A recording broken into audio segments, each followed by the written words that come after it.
A very good evening to all of you. Respected chief guest of today's function, Shri Prabhu Chawlaji, my fellow colleagues at the managing committee, vice presidents, immediate vice president, immediate past president, respected guests, dignitaries, and media.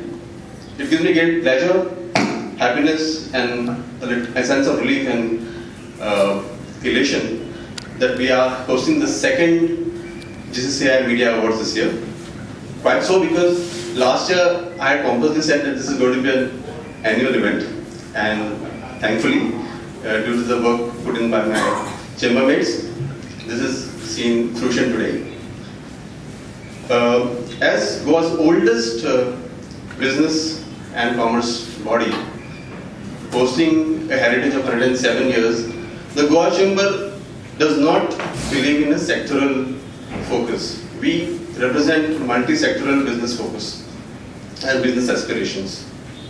So in that sense, we are more of a social organization, and I feel the media is an interface between public policy, news, and the journey of Goa. For a small state, we have an extremely strong and vibrant local media, and as a chamber, we felt that there are two important criteria by members of this noble profession should be honored.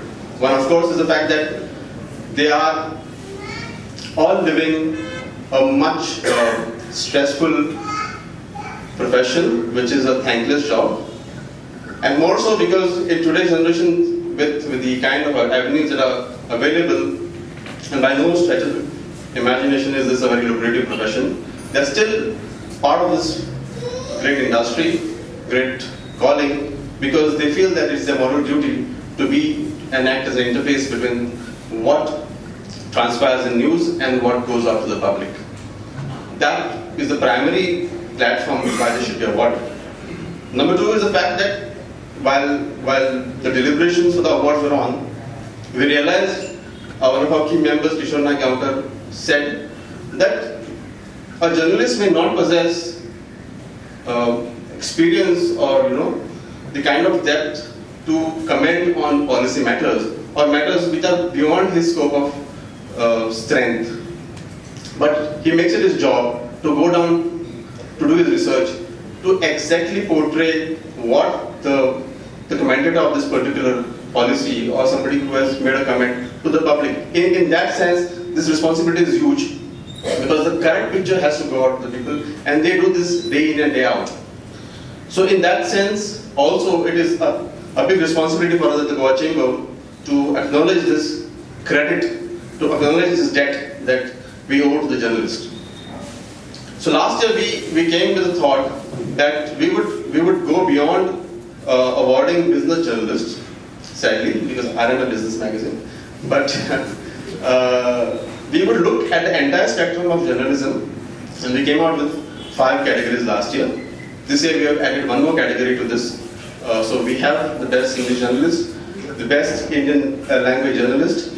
We also have editor of the year. We have exemplary contribution to the newsroom. We are also honoring the journalism space in audiovisual category, and of course the Lifetime Achievement Award. To help us in this process, the Chamber made it very clear that we would not be part of the adjudicating procedure. We would just work as a platform, as a catalyst for honoring journalists in Goa. We chose people from the peer group, 2 gentlemen, Frederick Noronha and Kishore Gaonkar. Kishore Gaonkar is the president of the GUJ, the Goa Union of Journalists. And we also had Dr. Pramod Salgaonkar, former chairperson of the Goa State Women's Commission, now a filmmaker, a doctor and an industrialist who chaired the entire deliberation process. And Prajal Sakatande, architect, historian, activist, and a very vocal votary of the entire process of adjudicating today. I thank them wholeheartedly for spending their time in going through the entire process of deliberations and choosing the 6 worthy winners of today's awards. On behalf of my president, Shri Nanak Bandekar, and the managing committee of Goa Chamber of Commerce, I only pay my respect to the ideals set forth to us by Lokmanya Tilak. And I once again thank you all for being here, attending today's function. All the best. Thank you very much.